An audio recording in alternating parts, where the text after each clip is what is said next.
National Dastak का ये video रोज़ देखिए, जो आपके हक अधिकार, इस देश को बेहतर बनाने, संविधान की बात, बराबरी की बात है।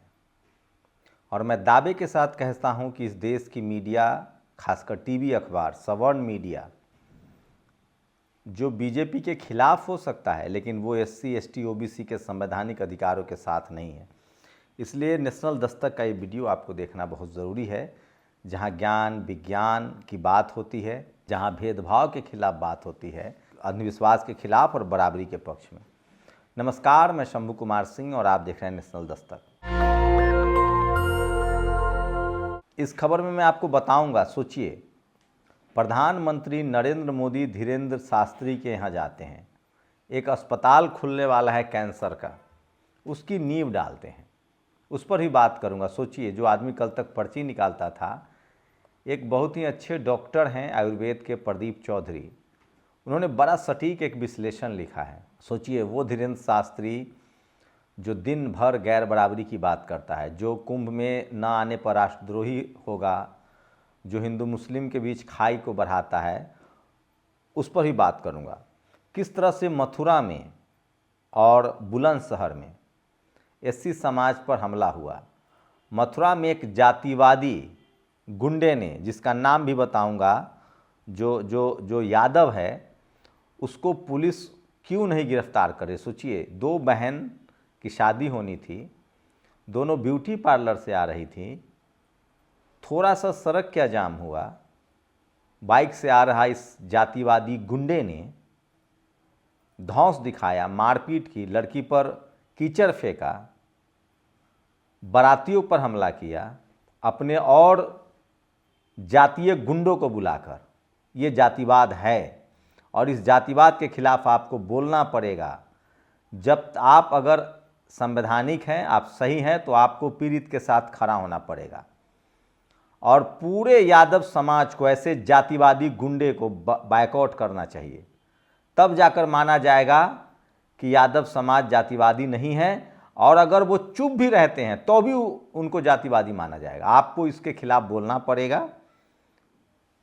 सोचिए, इस देश में मैं बार बार कहता हूं, जो किसान जातियां हैं, जो एससी, एसटी, ओबीसी के लोग हैं, वो भी जातिवादी हिंसा में शामिल है, सांप्रदायिक हिंसा में शामिल, लेकिन बचेंगे नहीं। इस रोहतास नाम के जातिवादी गुंडे को पता होना चाहिए कि इसके साथ भी जातिवाद होता है। जब इसका बच्चा कॉलेज यूनिवर्सिटी में जाएगा, मीडिया में जाएगा, जुडिशरी में जाएगा, ब्यूरोक्रेसी में जाएगा, तो इसके साथ भी जातिवाद होगा। लेकिन मैं इसीलिए कह रहा हूं, किसान, दलित, पिछड़े, आदिवासियों को इसलिए अनपढ़ रखा जा रहा है कि वो जातिवाद में भी शामिल हो, वो सांप्रदायिकता में भी शामिल हो। तो इस पर ही बात करूंगा। तो और वो तमाम बड़ी खबरें जो आपके लिए जानना जरूरी है। तो सोचिए, सबसे पहले आपको ले चलता हूं। सोचिए, धीरेंद्र शास्त्री, प्रधानमंत्री हमारे धीरेंद्र शास्त्री के यहाँ जाते हैं क्योंकि उनका हॉस्पिटल का ओपनिंग होना है। धीरेंद्र शास्त्री पर्चा पढ़ने के लिए फेमस है। सोचिए, पर्चा पढ़ पढ़ कर ये शख्स अमीर हो गया। लेकिन मैं दावे के साथ कहता हूं कि जो अब तक ये कैंसर का इलाज कर रहे थे, भभूत लगाकर लोगों का इलाज कर रहे थे, अब अस्पताल खुलवाना पड़ रहा है। देश का दुर्भाग्य देखिए, देश के प्रधानमंत्री को उस 2 टकिया लंपट बाबा से सम्मानित होना पड़ रहा है, जो कुंभ स्नान न करने वाले को देशद्रोही और भगदड़ में मरने वाले को स्वर्ग की प्राप्ति की बात कह रहा था। मोदी जी के सभी असल समर्थक ऐसे ही हैं। बागेश्वर बाबा जैसे लोग इसी काल में पैदावार हैं। यह भाजपा के चुनाव जीते अभियान कैडर का महत्वपूर्ण हिस्सा है। इसको लेकर लगातार सोशल मीडिया पर जो लिखा गया है, वो भी मैं चाहता हूं कि आपको बताऊं, क्योंकि सोशल मीडिया ही सच्चा मीडिया है, सोशल मीडिया ही बहुजन मीडिया है। प्रदीप चौधरी ने लिखा है, बहुत माननीय प्रधानमंत्री जी ने बागेश्वर धाम मेडिकल कॉलेज की नींव डाली। एक बात मैं सच में समझना चाहता हूँ, आखिर क्यों पूरा वेस्टर्न वर्ल्ड भारत में ही 1414 से पहले की सरकार, जो हिंदू धर्म की तरक्की के लिए अच्छी नहीं थी। नेहरू जी भी वेस्टर्न वर्ल्ड की वैज्ञानिक सोच से प्रभावित थे। उसका असर आज भी देश के तमाम medical college, engineering college, automatic institute, space centre के रूप में दिख रहा है। अब जबकि देश में हम हिंदुओं की सरकार है, तो उसी सोच को आगे हम बढ़ाया जा रहा है। जब मेरे वेदों में सब लिखा है, बाबा बागेश्वर से अच्छा कोई एक्सरे, एमआरआई या दूसरी पैथोलॉजी, रेडियोलॉजी की जांच बता सकती है।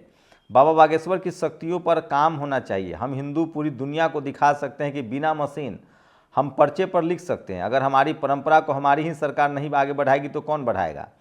कैसे दुनिया हमारा लोहा मानेगी? मुझे लगता है साइंस इंस्टीट्यूट बाबा बागेश्वर की शक्तियों का घनघोर अपमान है। सबसे अच्छी बात है 144 साल बाद इतना सुंदर संजोग आया है। लगभग सारे हिंदू अपना पाप भी धुल ही चुके हैं।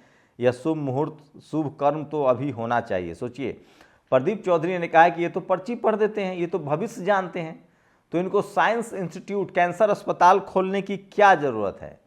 ये सबसे बड़ा सवाल है। और सोचिए, बिहार में आज प्रधानमंत्री मोदी बिहार में थे, बिहार चुनाव पर डिबेट हो रही है। बिहार में टोटल सवर्ण की संख्या 10% है, ब्राह्मण समाज 3% है।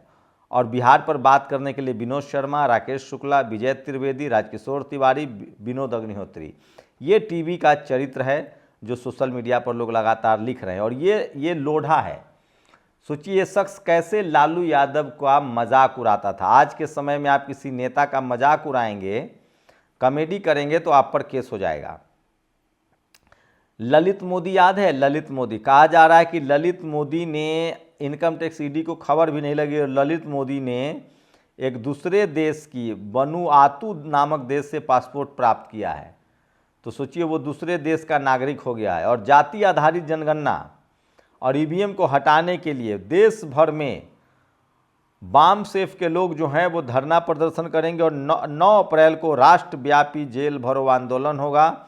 ये तस्वीरें आपको दिखा रहा हूं, जिसमें चौधरी विकास पटेल जो हैं वो हुबली कर्नाटक में ये बड़ा धरना प्रदर्शन कर रहे थे। तो सोचिए, आप कल्पना कर सकते हैं कि बाबा भी जो कल तक पर्ची पढ़ने का दावा कर रहे थे, जो भभूत से लोग का इलाज कर रहे थे, वो भी अब हॉस्पिटल खोल रहे हैं। सोचिए, पहले अंधविश्वास फैलाकर पैसा कमाया और अब हॉस्पिटल का खोल कर भी पैसा कमाएंगे। आप सोचिए, जो आदमी पढ़ा लिखा नहीं है, उसने धर्म के सहारे लोगों को बरगलाया, आस्था का मजाक बनाया, अंधविश्वास फैलाकर कि मैं कैंसर का इलाज करता हूं, आपको बच्चे ने, मतलब सारी समस्याओं का हल बाबा के पास है। और आपने जो 10-10, 100-100 अपने हिसाब से जो पैसा दिया, अब उसी पैसे से वो शख्स कैंसर अस्पताल खोलकर अब लोगों का इलाज करेगा। जब उसमें इतनी ही शक्ति थी तो वो मंत्र से इलाज करता। आप सोचिएगा जरूर। यूपी में दलितों पर 2 घटनाएं। बुलंदशहर में दलित ने घुड़चढ़ी की, डीजे बजाए, ठाकुरों ने लाठी डंडों पर हमला कर दिया। मथुरा में यादव समाज के गुंडों ने दुल्हन बनी 2 दलित बहनों को मारा पीटा, परिजनों पर भी हमला किया। ये सबसे दुखद खबर है। और सोचिए किस तरह से, और जो आरोपी है उसका नाम बता दे रहा हूं, रोहताश यादव और पिंटल यादव, ये दोनों शख्स ने गुंडई की है, मारपीट की है। बाद में इसने और दर्जनों लोगों को बुलाया।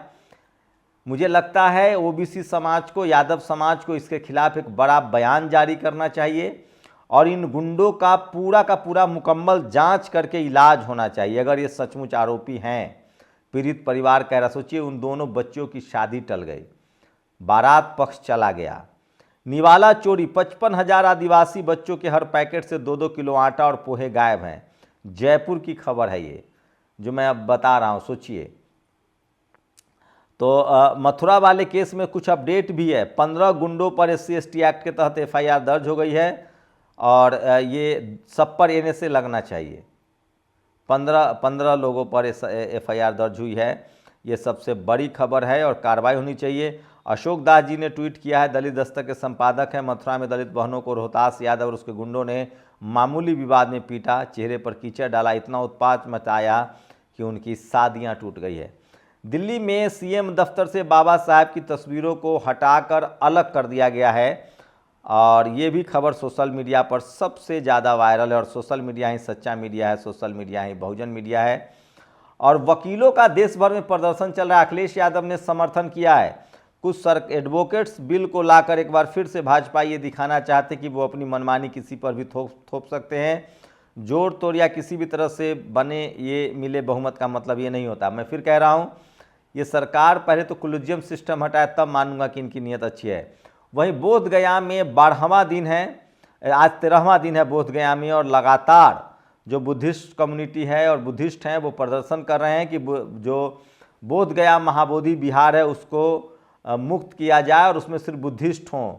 ये सबसे बड़ी खबर है जो सोशल मीडिया पर वायरल है और सोशल मीडिया ही सच्चा मीडिया है, सोशल सोचिए, धर्म और संस्कृति का ज्ञान जरूर दे, क्योंकि पढ़ी लिखी तो करीना भी थी लेकिन फिर भी पैदा तैमूर किया। सोचिए, इस तरह की लाइन है ये बागेश्वर बाबा की। सोचिए, आप कल्पना कर सकते हैं।